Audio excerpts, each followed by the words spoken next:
Hey everybody, this is Stuart with Wine on the Dime, and today I'm reviewing a wine that I saw because it was so cheap when it was at Costco, and it's Tempranillo, and I love Tempranillo. I live in Texas. There's so much Tempranillo around here, so I wanted to pick it up, but it's 14.5% ABV, y'all. Is this gonna be out of balance like a hot wine? The only way we'll know is if we check it out, so stay tuned.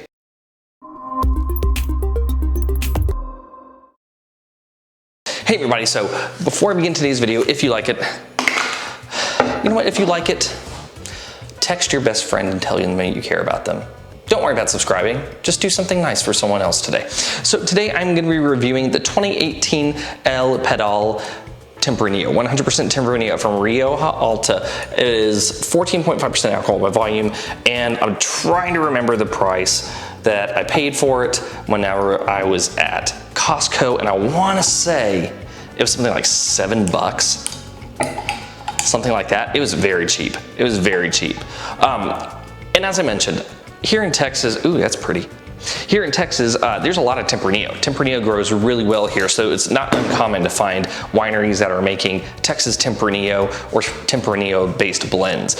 But this was such high ABV, I'm really wondering if it's going to be in balance. So the only way for us to know is to check it out. Let's start with the color. From a color standpoint, you are a light ruby, no artifacts, no cloudiness. All right, so on the nose, woo, let me put this back here so people remember what the wine is. It's actually fairly buttery.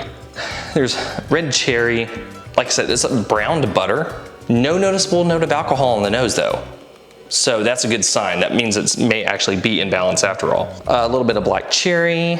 There's a touch of, there's nut. What is that nut? But it's almost like an almond butter. There's also a noticeable amount of vanilla, but not too anything that's overpowering. Yeah, I mean, it's not a complex wine. But how does it taste? Medium body, medium plus tannins. Whoa, that's weird. I'm gonna say medium tannins because the tannins kind of zap you in the mouth. They're like this chalky feel, and then they go away. Like the tannins leave before the rest of the flavors in the finish, which is really weird. It doesn't stick together. It's kind of just its own thing. It's like a party crasher. It just comes in, crashes the party, and then leaves while everyone else is sitting around going, who is he? It's a really interesting integration. And I don't necessarily mean that in a good way. In terms of the alcohol is not detectable on the palate whatsoever, which is nice. I really appreciate that this is doing that because otherwise it would be out of balance. The fruit has a medium to medium plus intensity. Acid, medium plus acid. But then those tannins just go away. Seriously, how do they do that? And then the finish is medium finish. So this is gonna be a shorter review because this wine isn't actually too impressive, but how unimpressive is it? Let's get to the blick.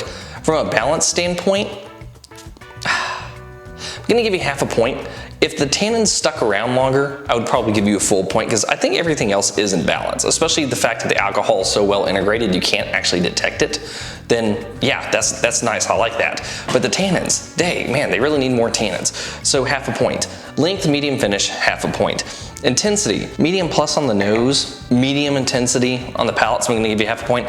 And in terms of complexity, I'm getting some red fruit notes. I'm getting a little bit of a clove now that I let it open up a little bit more. There is a noticeable amount of vanilla, and there's just a little bit of plum. So I'm gonna go ahead and give you half a point because I have a reasonable amount of secondary, I have a reasonable amount of primary, but there's no aging notes in this wine whatsoever, so you're not gonna get that in this. In the end, that's 2 points, you're a good wine. I paid $7 for this. Now here's the thing. There are some other brands that maybe for $1 more or $2 more, you can get a Crianza, you can get maybe a Reserva around the $10 mark. And those wines would run circles around this. But if you want something that is cheap, You want something that is still good quality, and you want something that is not overly complex or has really any aging notes to it whatsoever. For $7, this wine's not bad. If you're gonna pay more than $7 for it though, I just don't know if I'd do it. Anyway, this has been Stuart with Wine on the Dime. If you liked today's video, please like, subscribe, and comment. Have you had the El Pedal Tempranillo? I'd be interested to know if you have. Leave a comment below, and I'll see you all again soon with another episode from Wine on the Dime.